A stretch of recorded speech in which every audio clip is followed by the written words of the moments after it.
All right, we are going to be creating a tiger like our artist Henry Rousseau.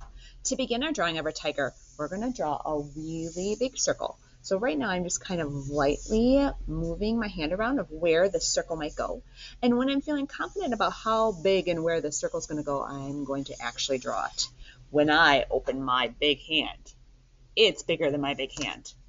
I'm going to guess both of your hands can fit in here. We're going to add our tiger's ears. They are just two rainbow lines with a space apart at the top. We're going to add the shoulders of our tiger like a hill from the head to the bottom of our paper. From the head to the bottom of our paper. From here towards the bottom of the head, I'm going to add a triangle nose pointing down. And I am going to add a curved line on each side of that triangle. And a tiger is a type of cat, so we're going to add a little bit of a mouth down below as well. Up here, I'm going to make two curved lines coming in this way and then the opposite way to start to give our tiger kind of a snout and a nose. At the top, I'm going to add an eye with a curved line like a rainbow and then a curved line like a smiley face. Inside those curved lines, I'm going to add the biggest circles I can that touch the top and touch the bottom. There's the start of my tiger. Tigers can have little freckles or spots where their whiskers grow from. So if you want to draw whiskers in pencil, you can. If you would rather just wait and do those in crayon in a moment, you can. Our tiger is missing its important pattern though. So a tiger has a very triangle type pattern. So I'm going to start with a triangle at the top in between the nose. And then whatever I do on one side, I'm going to match it on the other. So I know this triangle is really close to the eye on this side. I'm going to match it on the other side. So it's symmetrical, the same. I had a little more space over here, so I made that triangle a little bit bigger, making it even on each side. I can even put some at the bottom. If you wanted to finish and put one on the chin, you could even do that. I'm also going to add some of those triangle patterns on the tiger's body. One on that side. If you notice, I kind of curve my lines because I know my tiger's body curves. You could have some skinny ones, trying to match them up. Maybe I'll have a bigger one, wider. And maybe this one's actually going to go right off the paper on each side. After we have our pencil drawing of our tiger, we're going to switch and outline with crayon. We're going to outline every pencil line. And we're actually even going to color in a couple of spots. We're going to color in the nose. We're going to color in the eyes. Because I know you guys are excellent at outlining. I have gone ahead and finished an outlined example already. There were a few spots that I did miss when I was outlining, so I gently erased them to make my work nice and neat. I colored in the nose. I colored in the eyes. And then I colored in all of those triangles, really nice and dark. My next step is to paint. We're going to use those cake temperas. And we know that tigers are mostly orange, but we don't have orange paint. So watch this magic trick. I'm going to use two primary colors. I'm going to start with yellow.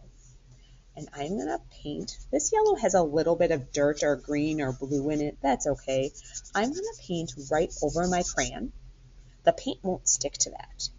So I'm starting with yellow. I'm going to do a little area with yellow. And when that yellow is still wet, I'm going to put some red right on top of it and rub them together. Awesome. If you don't like the way your orange is, you could add water to it. You could also try adding a little bit more yellow to it if you want it lighter. The nice thing about making our own orange is everyone's is going to look a little different. Whew, I don't like how red that got. I'm going to problem solve quick. I could add some water. I could also add some yellow. I'm just going to spread that around. If you want to do the inside of the ear, that's okay too. The spots that I am not going to paint, I am not going to paint the white of the eyes, and I'm not going to paint around the nose. Those spots where the whiskers grow in the eyes should stay white. If you're not sure what to leave white, just look up on our first grade board or look at the examples on the smart board. I am going to pretend I'm done painting so that I can show you the last step of our project. Just remember, do a small area at a time. Don't try to paint the whole tiger yellow and then the whole tiger red, because your colors will probably dry and not mix the best. All right, pretend I painted the body. Our last step is to kind of hide our tiger. You know what? If you wanted to paint that bottom part a little redder, you could, like his tongue. That works. We're going to hide our tiger in camouflage like the artist Painting-Rousseau. At your tables, you have some paper scraps of brown and green. So this is after we're done painting. You could add some brown papers like branches. Notice how I don't just put one right in the middle of my paper. I'm making it look like it's going to grow from the edge. It's touching an edge. It's not just floating in the middle of my paper. So any paper you're going to put on, we would want to glue it. I noticed that this paper was kind of bending. If you want your papers to bend, you can. If you want to glue them flat, starting at an edge, they can even go right on top of your tiger like he's hiding in the branches. If you want them to bend and change directions, you could do that. I kind of like how that angled right on his face. But again, one end has to be on the edge of the paper. Otherwise, it's going to look like that stick is just floating in the middle of the air. You can also use some of the green papers and make leaves. So leaves could be triangles. Leaves could be teardrop shapes. These green papers are quite big. I'm actually going to fold it in half because if I fold the paper in half and cut a shape out like a triangle, I'm going to get two. If I cut more of a teardrop, curved, just like the eye that we made on our tiger, I'm going to get two as well because I folded my paper. Some of you are really good at fringe cutting. You could fringe cut to give a texture to your leaves. You could even cut little, I'm going to scoop my paper out of the way, triangles out of your leaves to give a cool texture. That looks like a jungle leaf to me. Anything you cut out of the green and brown papers has to be glued down. And again, you are problem solvers. It would look really silly if I just glued a leaf in the middle of the paper. The leaf should probably be touching a branch or touching the edge of your paper, like your tiger is hidden in the jungle.